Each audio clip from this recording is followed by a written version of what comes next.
Lennox will share how I took control of my life and ended my husband Calloway's manipulative hold over me. For privacy, I'll be using fake names since it's important to remain anonymous, especially as a well-known lawyer in my state. I won't delve into all the details of how Calloway and I met, fell in love, and eventually divorced. What matters is that our love was never truly mutual. Calloway was unfaithful, and the signs were always there. He distanced himself, spent long hours away, and often went on business trips.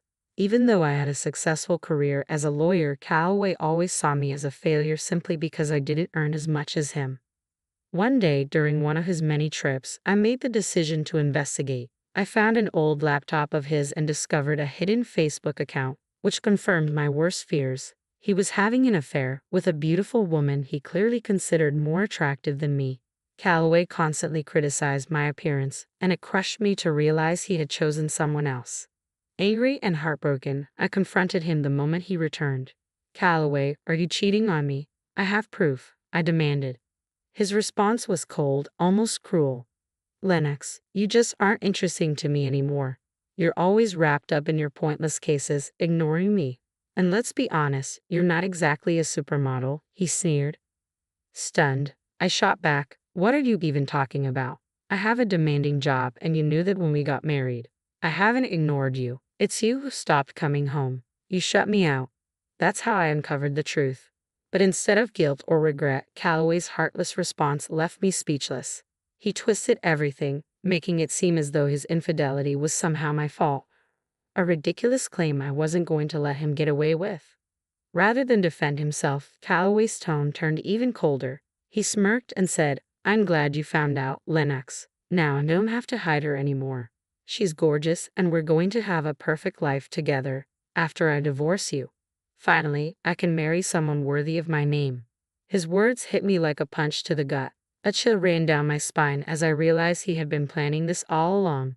Worse, he was openly insulting me, praising this other woman as if she were the better choice. There was no apology, no remorse, only arrogance. He acted as though it meant nothing to him. Tears streamed down my face as he continued to boast about how he was going to leave me. This was the man I had loved for over a decade, and his cruel words shattered my heart. Through my sobs, I asked, "How could you say that, Calloway? After all these years?" "I've stood by you through everything," I said, my voice shaking with a mixture of anger and hurt. "I honored our vows and put you first, always. How could you do this?" Calloway's expression remained cold and dismissive. "It doesn't matter anymore, Lennox. You're just not right for me. I'm a successful business owner now, and I need someone who matches my status. A woman with average looks and a law degree that impresses no one just isn't good enough for me." Humiliated, I felt my chest tighten, but I refused to stay silent. "How could you say that, Calloway? I may not fit your shallow definition of beauty, but I'm a strong, capable woman. I've been a good wife to you, and now you're throwing me away." Without hesitation, he cut me off, his voice cold as steel. "I'm not considering divorce, Lennox. I've already decided. I hired a top lawyer, and the papers are ready. I'll be filing soon. You better pack your things and leave before I get back. I don't want to see your face around here anymore."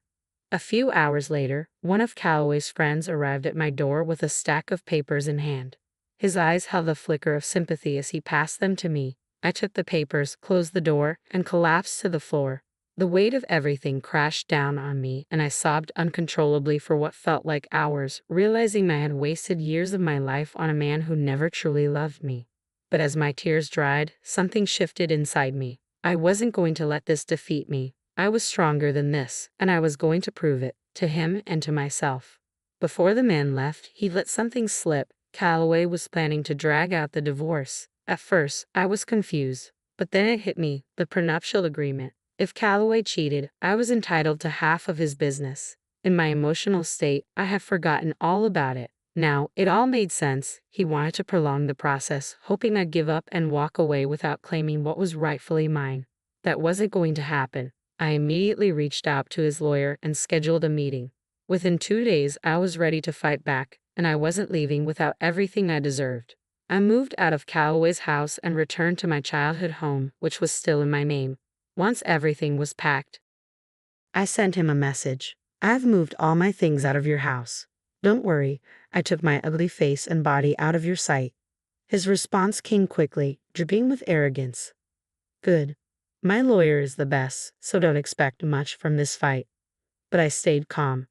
I'm not giving up my share of the business. Keep your distance from me, Calloway. I was done letting him manipulate me. This time, I would stand my ground and make sure he didn't get away with taking what was mine.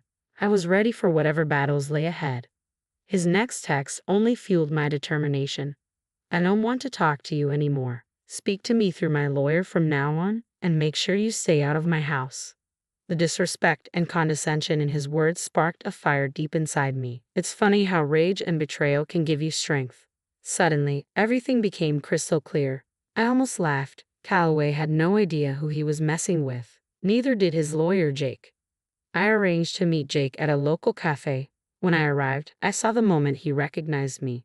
His composure faltered and his hands trembled slightly.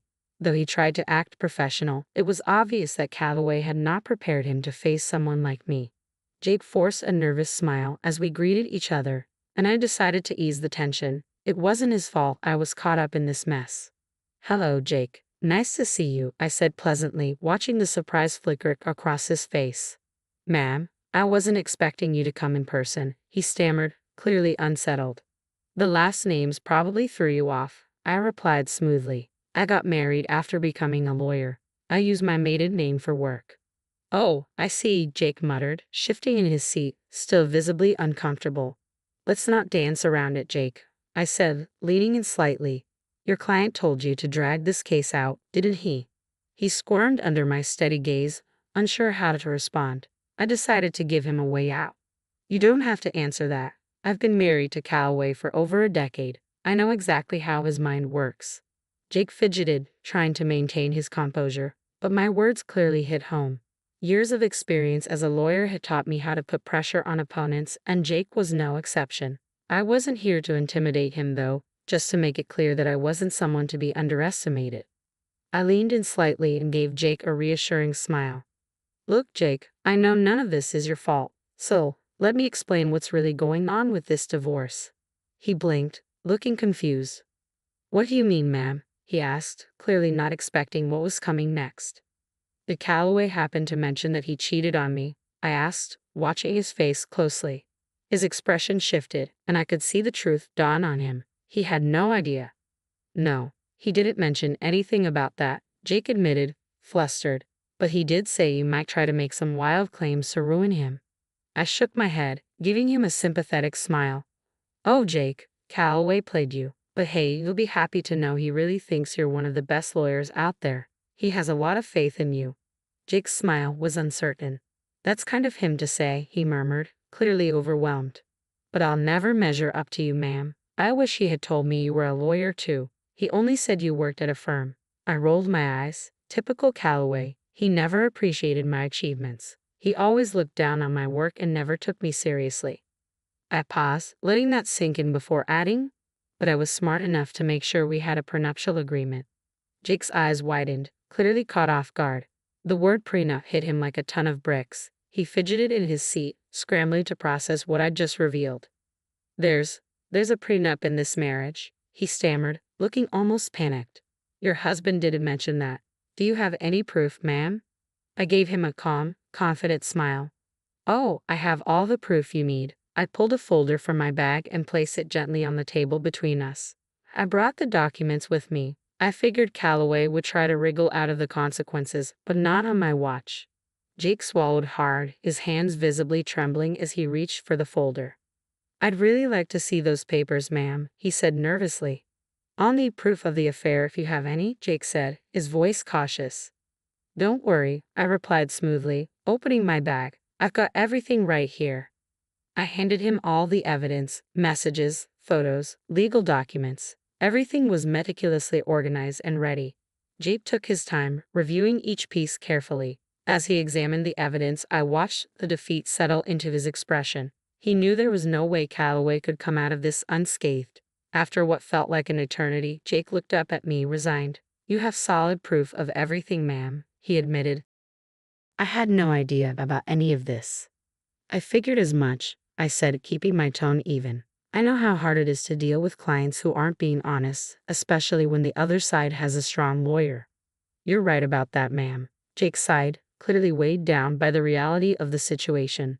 I think that's all we need to discuss for now. I'll have to have a serious talk with my client before we proceed. Someone will be in touch, though I can't promise it'll be me. I knew what he was hinting at, but I didn't comment. Instead, I thanked him for his time and left the cafe. As I walked out, I felt an immense weight lift off my shoulders. The sadness that had once consumed me was now replaced by a fierce determination. I went straight to work, preparing my own set of documents for the divorce. Calloway had created this mess, and now he was going to face the consequences. There was no escaping what was coming. The very next day, Calloway broke the silence. Despite instructing him to contact me only through his lawyer, he called me directly. His voice was furious when I answered. "What did you say to my lawyer, Lennox?" he barked. I couldn't help but smile. "Oh, look who's calling me after telling me to stay away. What happened with your lawyer, Calloway?" "Stop messing around, Lennox. Tell me what you said to him that made him quit today." "Your lawyer quit today? How unfortunate," I said, dripping with sarcasm. "That's really too bad, Calloway. I guess you should have been honest about what you're up against, Calloway." "You don't know what you're talking about," he spat. "You're a nobody. I won't let you take my family business." "Oh, I'd love to see you try," I replied, my voice steady. "I'll hire a better lawyer than you ever could, and when we're done, you'll be the one begging me for mercy." "Well, good luck with that, Calloway," I said calmly. "Just a word of advice. Make sure you tell your new lawyer about the affair and the prenup." There was a pause, then the sharp click of him hanging up. I couldn't help but chuckle. He was in way over his head, and he didn't even know it yet. Calloway tried to find another lawyer, but word travels fast. My reputation in town was solid, and no decent lawyer wanted to be caught in his sinking ship. Anyone who entertained his lies would be swiftly dismantled once I laid out the evidence. He had promised to make me beg for mercy, but I knew it was only a matter of time before the tables turned. And I was right. One morning, as I was getting ready for work, a knock at the door interrupted me. It was early, and I wasn't expecting anyone. When I opened the door, there he was, Calloway, looking exhausted and utterly defeated. For a moment, I just stared at him, debating whether to send him away. But I let him in. I didn't want a scene outside my house. I had enough on my plate as it was. The moment the door closed behind him, I didn't bother with pleasantries. "Make it quick, Calloway. I don't have time to waste on you. And frankly, I have no idea why you're even here. We were supposed to handle everything through our lawyers." "Yeah, about that," he mumbled, eyes downcast, clearly embarrassed. "I haven't been able to find a good divorce lawyer yet," Calloway admitted, looking defeated. "Oh, that's unfortunate," I said with mock sympathy. "You'd better hurry. I hear Callista's been dying to marry you." "I'm not worried about her anymore," Calloway muttered, shaking his head. "Listen, Lennox, we need to talk. You've been sabotaging my chances with every lawyer. It's unfair." I burst out laughing, genuinely amused by his audacity. "Sabotaging you? Oh, Calloway, that's rich. The fact that you even think that just shows how little you respect me or my profession. You thought you could throw money at people and they'd fall at your feet, didn't you?" His face twisted with frustration. "I don't get it. What did I even do wrong?" I crossed my arms and stared him down. "Should I remind you? You lied to your lawyers about the affair, about the prenup. That's enough to embarrass any lawyer in court. No one wants to represent a client they can't trust, Calloway. And if you haven't realized by now, my name carries weight in this town. You might think I'm nothing, but I've built a reputation, a solid one." Calloway slumped, his shoulders sagging under the weight of realization. "I know that now, Lennox," he said quietly, regret dripping from his voice. "I tried being honest with a few lawyers, but none of them are willing to take my case." "Well, that's what happens when you're up against an ironclad prenup," I said coldly. "You should have thought twice before you cheated. But it's too late now. No sane lawyer is going to take your side, and you will give me half of your business." His face fell, and I could see the panic in his eyes. The business was the only thing he truly cared about. That's why he tried to hire the best lawyer he could, to drag this divorce out and exhaust me into giving up my claim. But now, after days of rejection, even he knew the game was over. Then, as if it were his last resort, Calloway did something I never expected. He started to cry. "Please, Lennox," he begged, his voice cracking. "You know how much this business means to me. Don't take it. Take everything else, just not the business." "Why not, Calloway? I asked, my voice sharp. You were the one who insisted on putting that clause in the prenup. The one that says I get half if you cheat. You wrote your own fate. After everything you've done, do you really think I'm going to walk away empty-handed? I deserve this. It was a mistake, Lennox, he whispered, tears streaming down his face. I swear, the affair was a huge mistake, Calloway pleaded. I've even put the relationship on hold because I realized how wrong it was. Maybe we can give our marriage another shot. I'm sure we can make it work. I let out a loud, incredulous laugh.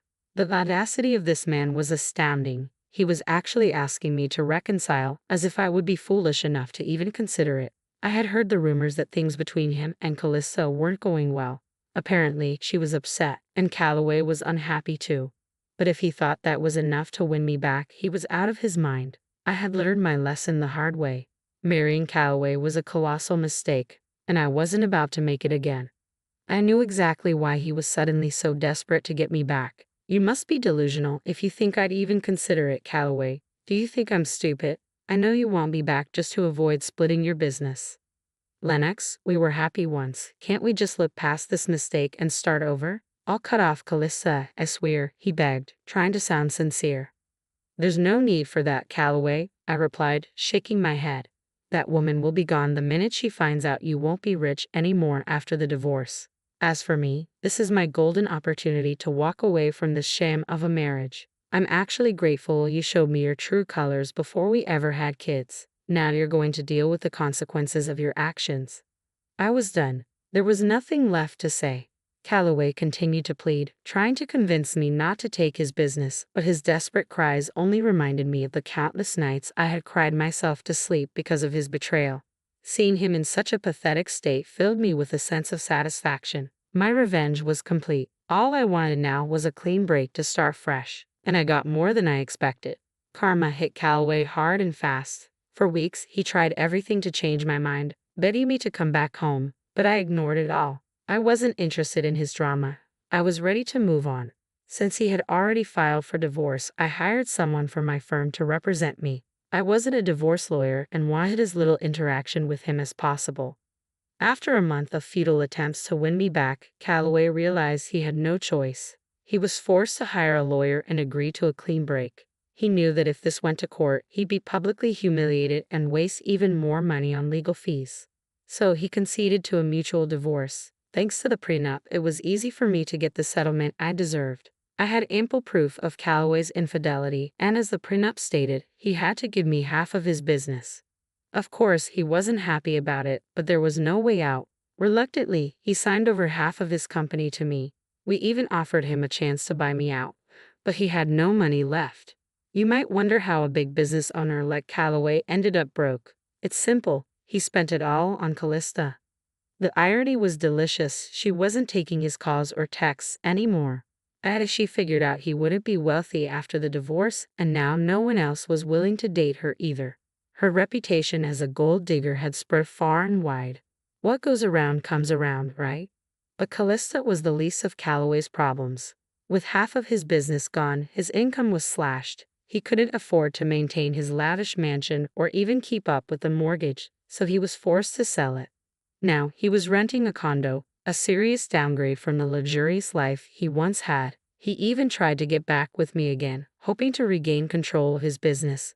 But that was never going to happen. He would have to figure out a way to keep things afloat or save enough money to buy me out. As for me, I was thriving. I hired someone to manage my share of Calloway's business, and everything was running smoothly. With the extra income from both the business and my law practice, I upgraded my lifestyle and bought myself a new mansion. I was living my best life, and honestly, I couldn't be happier. The divorce worked out perfectly for me. Instead of being played by Calloway and his Calista, I ended up turning the tables, ruining their lives, and bettering my own.